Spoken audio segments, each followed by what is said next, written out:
KFSR and CMAC present the Central Valley Ledger, a public affairs program featuring stories from all over the Central Valley with Sevag Tateosian, 90.7 KFSR. Welcome to the Central Valley Ledger. I'm your host, Sevag Tateosian. We're recording out of the beautiful downtown Fresno studios of the Community Media Access Collaborative, Fresno Clovis. Our guest this week is the Executive Director of the Fresno Arts Council, Lilia Chavez. Welcome to the program. Thank you for having me. So before we get into the Arts Council, I'm amazed by your background. Before I learned that you were a teacher and that before I learned about some of the other jobs you held, I was already impressed with your background because we worked with each other at United Way. Yes. But tell us a little bit about your background. Well, I have been an elementary school teacher. I come to the arts through performing arts. I danced for 20 years. I didn't know that either. Wait a minute. So you danced for 20 years? Yes. And I taught dance.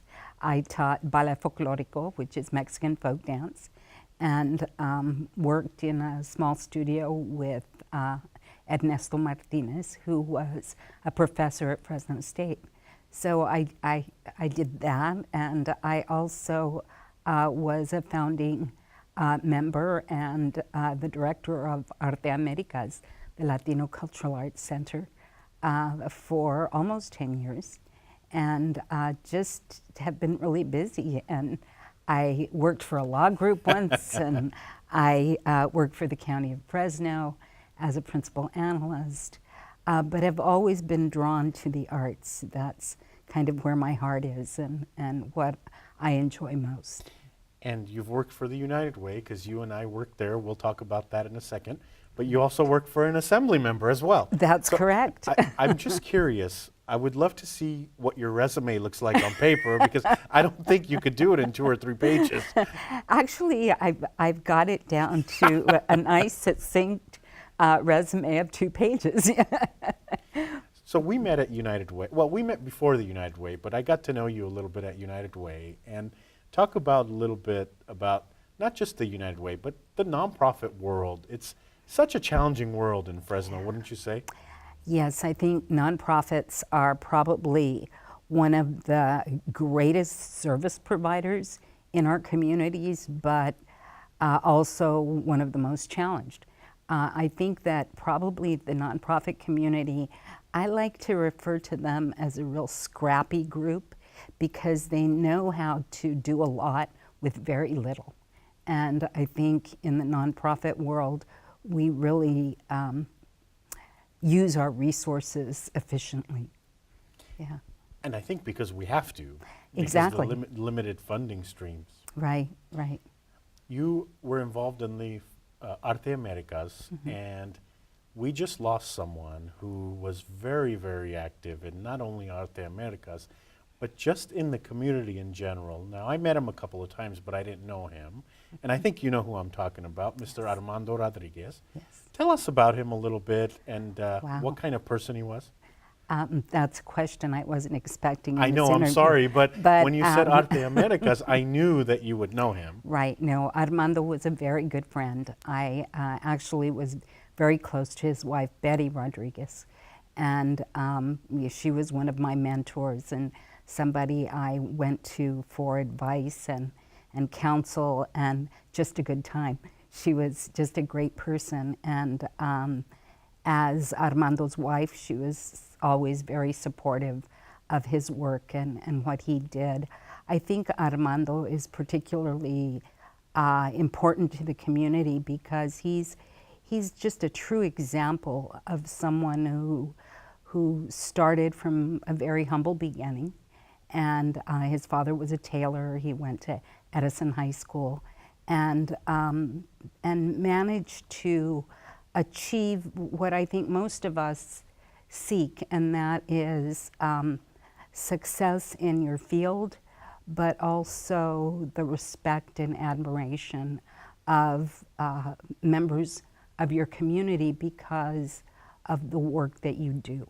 And he was a worker. He committed his time to provide guidance and counsel to younger people who were wanting to learn how to move into the law. And as one of the first Latino, actually the first Latino judge in Fresno County, he was looked up to because he was a role model and someone that I think we can be very proud to say he was a Fresnan. He was from Fresno and a Latino who achieved the highest in his Very much field. success. Right. Elected official, judge. I mean, he did Right. it. And it sounds like he paved the way for a lot of people. He certainly did, and I think that his commitment to community was seen in the work that he did with Arte Americas, with Radio Bilingüe, with young attorneys in the community. And Arte Americas is just near the studio. And I'm always impressed by Arte Americas because it sounds like there's always festive activities there. And inside there's always beautiful artwork. For people who maybe not have been to Arte Americas, why should they go? I think that people should visit arts institutions, and Arte Americas is an arts institution. It provides an opportunity for people to be exposed to something that causes them to maybe think and ponder their existence in a different way, their role in the community. That's what art does for us. And so I think that whether it's Arte Americas or the Fresno Art Museum, to take advantage of visiting an arts institution just broadens our outlook on life and makes us more well-rounded. Your location is in downtown Fresno. I know because I walk by it almost every day as I'm doing my laps around my work, on my breaks and on my lunch. Strategically, is it important for you to be in downtown? You know, it is and it isn't. The Fresno Arts Council is a county arts council. We're the local partner to the California Arts Council, and that's by resolution of the Board of Supervisors. So we are a county service. But it is true that the largest city in the county of Fresno is the city of Fresno. And so a lot of the activity that's going on in the arts community happens here, and artists from throughout the county come downtown for either participating in gallery exhibitions or are just coming to look for information. They manage to find their way downtown, so we're centrally located and accessible. You're involved in Art Hop. I always hear about you during Art Hop. Tell us a little bit about your role and the importance of Art Hop, because what I find cool about Art Hop is I can come to CMAC, I can go to different places, and I see different kinds of art. Right. You know, Art Hop is one of those phenomenons that has occurred in Fresno. I mean, it's just no surprise that in the New York Times article that was recently republished in the Fresno Bee and has talks about Fresno and its accessibility, that one of the things they mentioned was our lively arts community, that we have a vibrant arts community. And I think in part people recognize that because of Art Hop. Art Hop is one of those events that happens consistently on the first Thursday of every month, and it's free to the public, so it's accessible to everyone. And people come from throughout the valley to visit different venues, and there's always something new and different going on.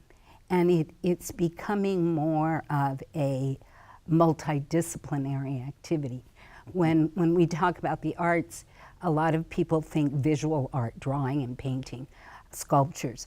But art is multidisciplinary. There's performing art, there's visual art, there's theater, there's literary art, there's so many different things. And so sometimes at Art Hop there's poetry readings, sometimes you can hear a jazz presentation performance, a string quartet. You just never know what you're going to find when you go out to Art Hop.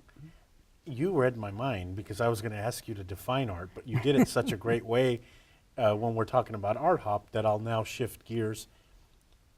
Artists. We always hear about the term starving artists. We know that it's a tough, tough industry, but then we have the flip side of that where a Van Gogh painting goes for millions and millions of dollars. Can people make a living in art? Yeah, I have to kind of address the Van Gogh. You realize he's gone, Yeah. and so that is kind of something that we know about art is, and it's kind of something that we say tongue in cheek in the arts community that, oh yes, it'll be very valuable after you're gone, but in fact, local artists can make a living with their art. And I think that as Fresno becomes more of a destination for the arts, that becomes more and more possible.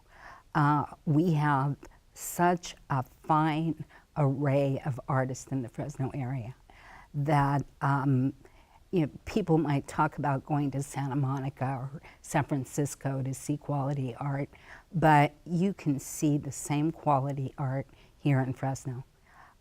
We have such incredible artists that many of them do make their living with their art. And it is challenging. They do have to be good at marketing themselves and their work. And often they do have to travel outside and show outside of Fresno. But you can make a living with your art. If you just joined us, we're talking to Lilia Chavez. She's the Executive Director of the Fresno Arts Council. Lilia, I want to talk a little bit about diversity in art. You know, we're a diverse place.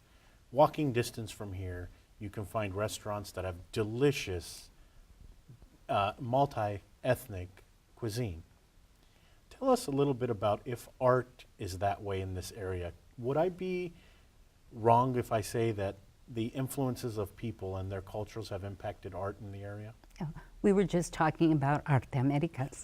Arte Americas is a perfect example of the Latino community's interest in showcasing not only their traditional art forms, but the art that has evolved as that community has evolved.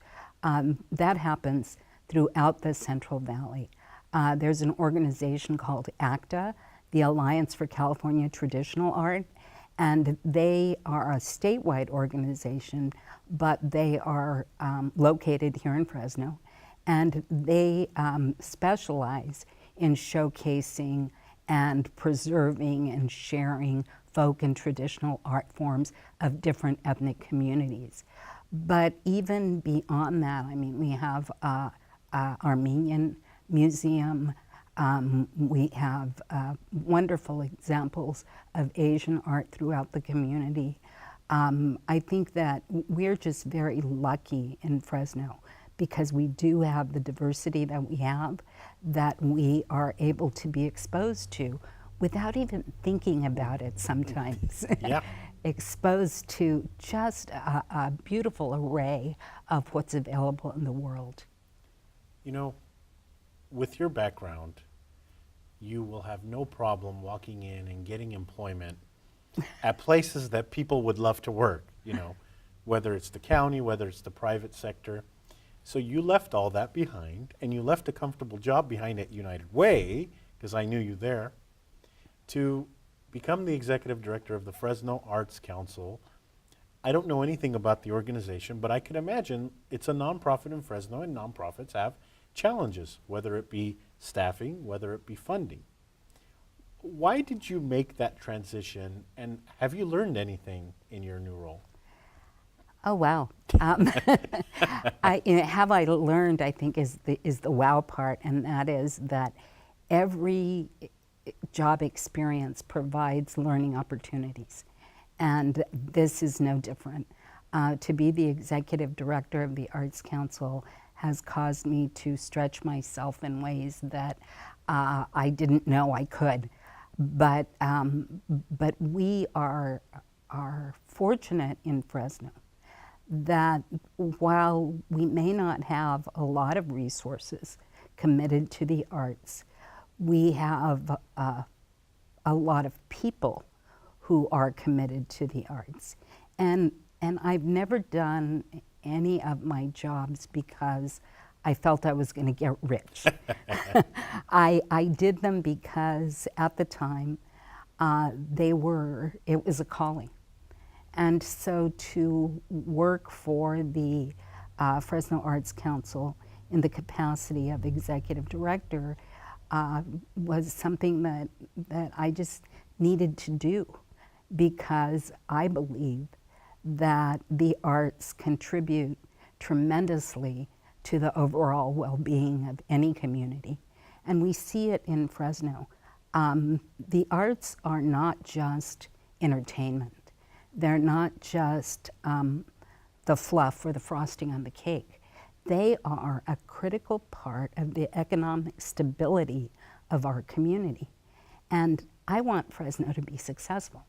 And I want Fresno to attract those big businesses that you always hear politicians talk about, all these jobs that they're going to bring to Fresno. Well, we can do that.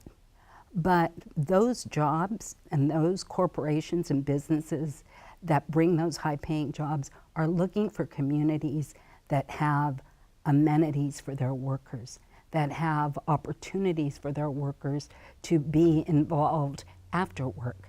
What do they do with their off time? What do their families do? And we've heard from Community Hospital that they have been able to attract doctors because they've heard about Fresno's vibrant art scene, and one of their family members wants to be involved.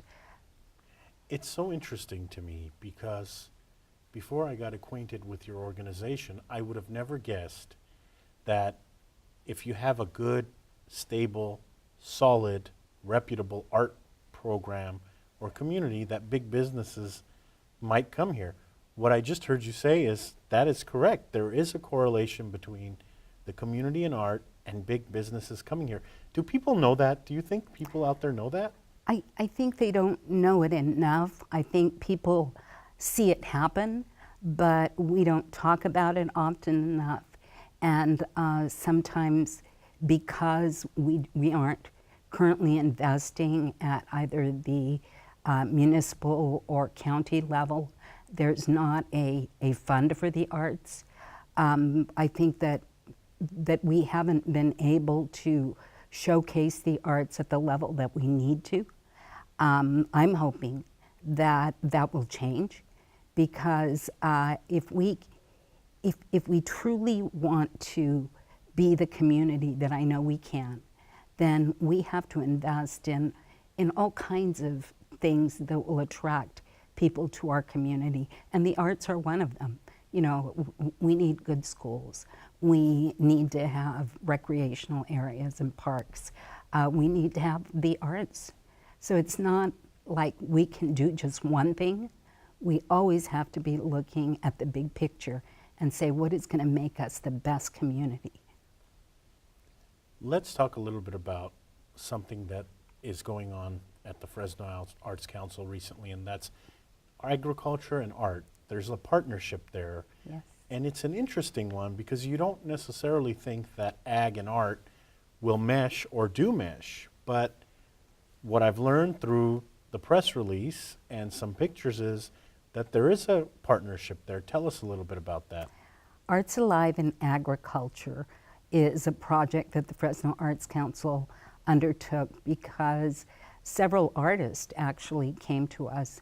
And in other communities, there are ag shows where artists create work related to agriculture.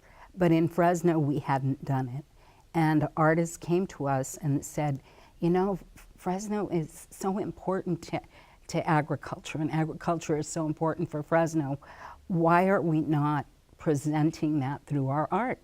And it's not that individual artists weren't doing it, we just weren't showcasing it. And so through Arts Alive in Agriculture, we showcase the beautiful landscapes of agriculture. We showcase the human element in agriculture, the workers, the growers. We showcase technology in agriculture, and it's really very interesting to see how artists interpret those things. You know, some artists, whether they take a picture of a shovel or they take a picture of the latest kind of machine, tractor that goes out into the field, the design of those implements are so interesting that they're really visually appealing when you put them in art. So.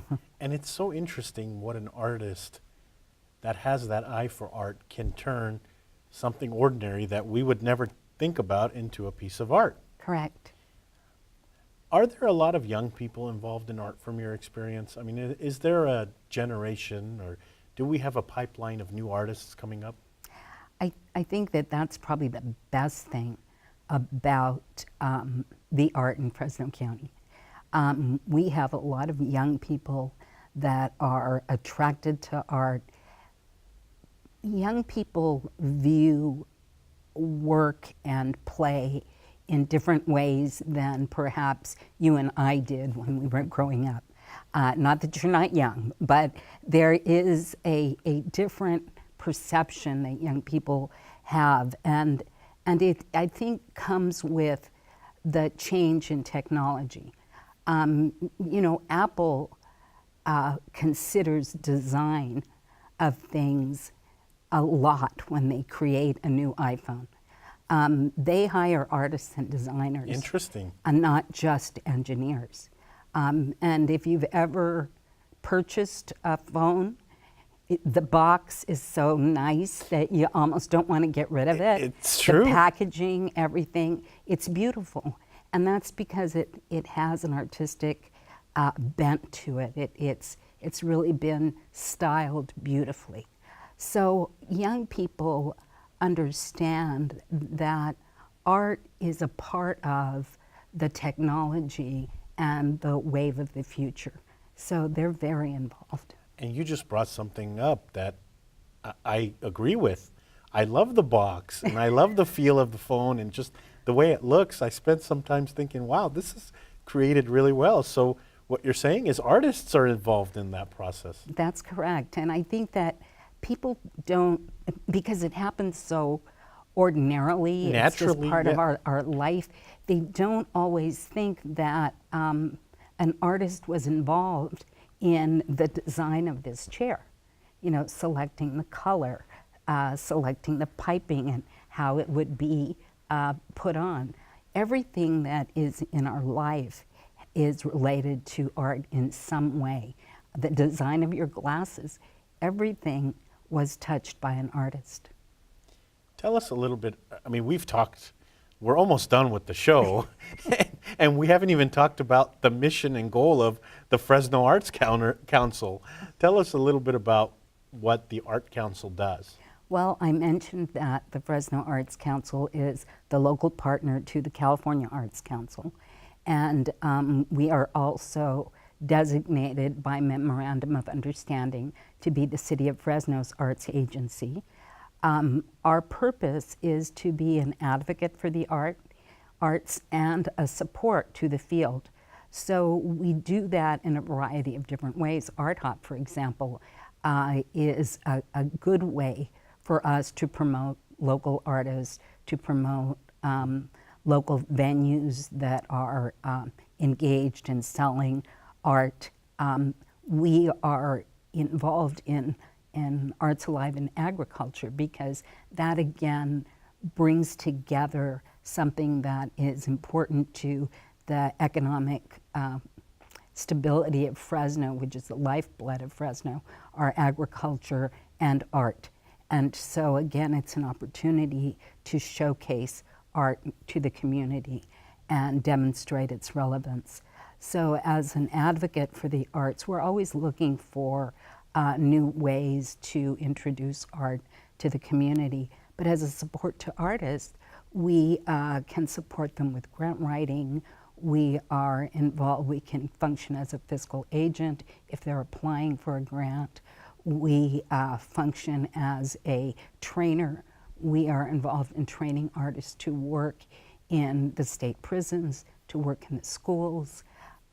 We can train artists in portfolio development, in how to operate as business owners and entrepreneurs. So ours is advocacy and support. So interesting that all the stuff going on at the Fresno Arts Council.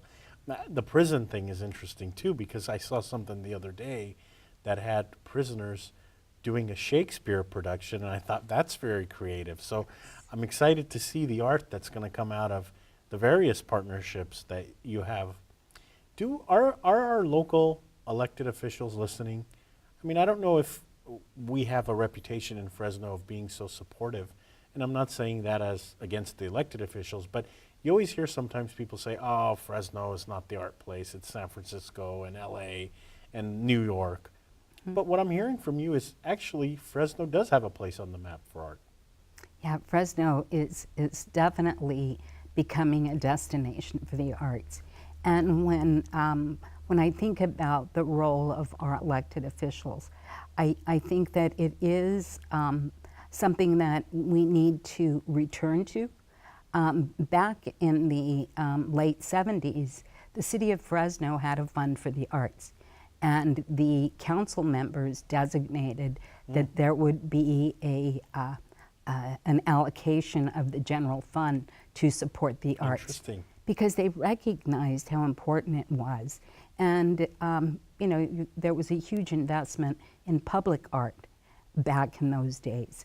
And so I think that as the city and county recover from many of the financial issues that they were faced with, that I think that we're going to see a resurgence and a coming forward of support for the arts.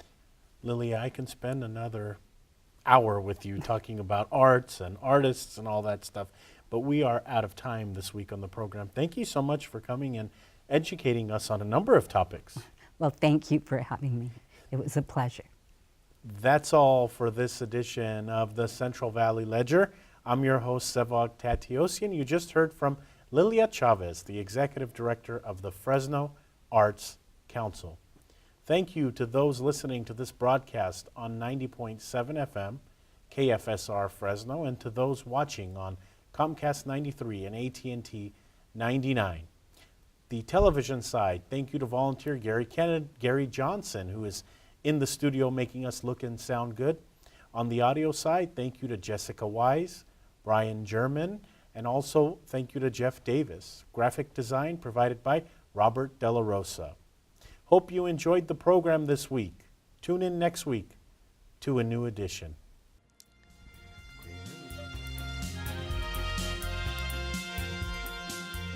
KFSR and CMAC present the Central Valley Ledger every Sunday morning at 11:30. For a complete program schedule, visit kfsr.org.